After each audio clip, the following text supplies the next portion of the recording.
మిత్రులారా, అఖిల భారత స్థాయి విద్యార్థుల ఈ సమావేశానికి సందర్భంగా వచ్చినటువంటి విద్యార్థి మిత్రులకు, వేదిక మీద ఉండేటువంటి మేధావులకి, ఈరోజు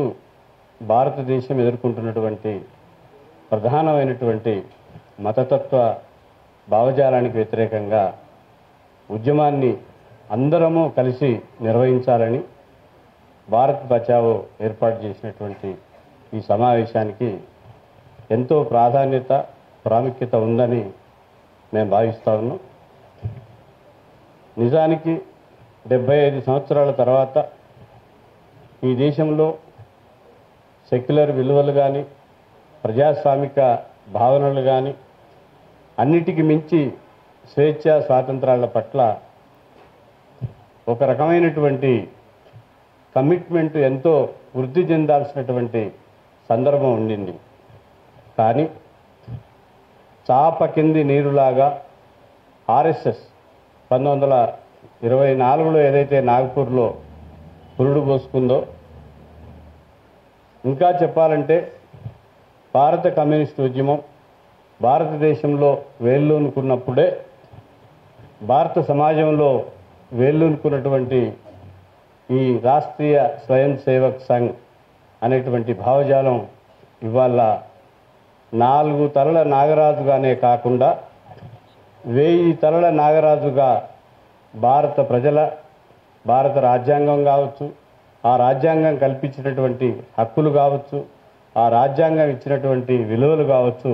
వీటన్నిటినీ ధ్వంసం చేస్తున్నటువంటి ఒక దుర్మార్గం. ఒక్క మాటలో చెప్పాలంటే ఈ దేశంలో కొనసాగుతున్నది పార్లమెంటరీ ప్రజాస్వామ్యం కాదు,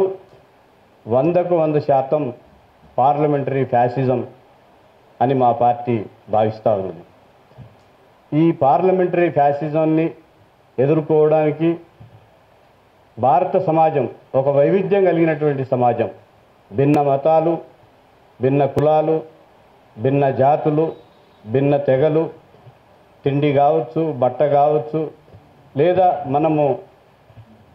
కట్టుకునేటువంటి పాటించేటువంటి సాంప్రదాయాలు కావచ్చు, బట్టలు కావచ్చు,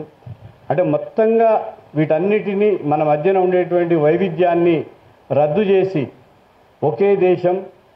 ఒకే పన్ను, ఆఖరికి ఒకే మతంగా కొనసాగించేటువంటి ఒక దుర్మార్గానికి నరేంద్ర మోడీ సర్కార్ పూనుకుంటా ఉంది. దాంట్లో భాగంగానే నూతన విద్యా విధానం పేరుతో, జాతీయ విద్యా విధానం పేరుతో ఒక దుర్మార్గమైనటువంటి కాలం చెల్లిన మనువాదం కాలం నాటి జ్యోతిష్కాలు లేదా మొత్తం పరమ జుగుప్సాకరమైనటువంటి పద్ధతుల్లో పాఠ్యాంశాలతో ఇవాళ పసి మెదళ్ళని తయారు చేసేటువంటి ఒక దుర్మార్గానికి పూనుకుంది. ఆర్ఎస్ఎస్ మనువాదం కావచ్చు, లేదా ఒక మొత్తంగా ప్రజల్లో ఉండేటువంటి ఒక మతాన్ని, మెజారిటీ మతంగా ఉన్నటువంటి హిందూ మతస్థుల్ని మతోన్మాదం వైపు రెచ్చగొట్టేటువంటి ఒక కుట్రకు వ్యతిరేకంగా,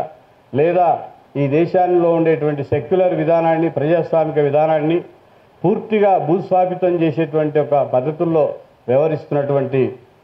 ఇవాళటి మోడీ లేదా ఆర్ఎస్ఎస్ నడిపిస్తున్నటువంటి పాలనకు వ్యతిరేకంగా కలిసికట్టుగా విద్యార్థులుగా పీడీఎస్యూ లాంటి విప్లవ విద్యార్థి సంఘాలు, ప్రధానంగా 50 సంవత్సరాలకు పూర్వమే మతోన్మాద ఆర్ఎస్ఎస్ చేతిలో హత్య చేయబడ్డటువంటి ఉస్మానియా యూనివర్సిటీ విద్యార్థి నాయకుడు అమరుడు కామ్రేడ్ జార్జ్ రెడ్డి 50 సంవత్సరాల నాడే తెలుగు నేల మీద సెక్యులర్ విలువల కోసం, మతోన్మాదానికి వ్యతిరేకంగా తన ప్రాణాన్ని అర్పించి ఒక విత్తనాల్ని ఏదైతే మతతత్వానికి, మతోన్మాదానికి, హిందుత్వానికి వ్యతిరేకంగా, బ్రాహ్మణికల హిందుత్వానికి వ్యతిరేకంగా ఒక కొరడా దులిపించాడో, ఆ కొరడాని తీసుకొని రాష్ట్రమంతా, తెలుగు నేల మీదంతా కొనసాగిస్తున్నటువంటి ఒక ప్రజాస్వామిక విప్లవోద్యమంలో విప్లవ విద్యార్థి ఉద్యమాన్ని నిర్మిస్తున్నటువంటి పీడీఎస్యూ లాంటి విద్యార్థి సంఘాలు ఇవాళ తెలుగు నేల మీద ఈ హిందుత్వానికి వ్యతిరేకంగా, మనువాదానికి వ్యతిరేకంగా పోట్లాడుతున్నటువంటి సందర్భం ఉన్నది. భారత్ బచావో ఏర్పాటు చేసినటువంటి ఈ జాతీయ స్థాయి విద్యార్థి సంఘాలతో పాటు రానున్న కాలంలో అన్ని విప్లవ లేదా ప్రజాస్వామిక లేదా సెక్యులర్ విద్యార్థి సంఘాలన్నీ కూడా సెక్యులర్ సమూహాలన్నీ కూడా కలిసి ఒకే తాటి మీద నిలబడి సమైక్యంగా సంఘటితంగా ఈ హిందుత్వానికి వ్యతిరేకంగా బ్రాహ్మణికల్ హిందుత్వానికి వ్యతిరేకంగా పోరాడాల్సిందిగా సిపిఐఎంఎల్ నిడుమక్కసి కోరుకుంటా ఉన్నది. మాకు ఈ అవకాశం కల్పించినటువంటి భారత్ బచావోకి దాని నాయకత్వానికి హృదయపూర్వకంగా మేము కృతజ్ఞతలు తెలుపుతున్నాము. లాల్ సలాం.